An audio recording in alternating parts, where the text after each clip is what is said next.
আজকে বাংলা ভাষায় কথা বললেই তাকে জেলে নিয়ে যাওয়া হচ্ছে, বাংলা ভাষায় কথা বললেই তাকে বাংলাদেশি আখ্যা দেওয়া হচ্ছে, রোহিঙ্গা আখ্যা দেওয়া হচ্ছে।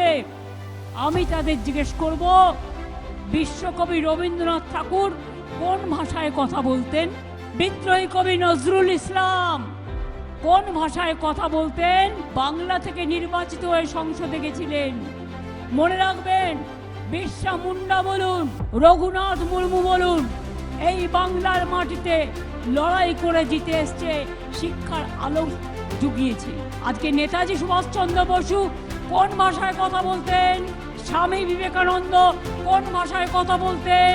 ঈশ্বরচন্দ্র বিদ্যাসাগর কোন ভাষায় কথা বলতেন? রাজা রামমোহন রায় কোন ভাষায় কথা বলতেন? জনগণ মন অধিনায়ক জাতীয় সঙ্গীত কোন বাংলায় রচনা করা হয়েছিল? রক্ত দেব, কলিজা দেব, কিন্তু বিনা যুদ্ধে 1 ইঞ্চি জমি আমরা ছাড়বো না।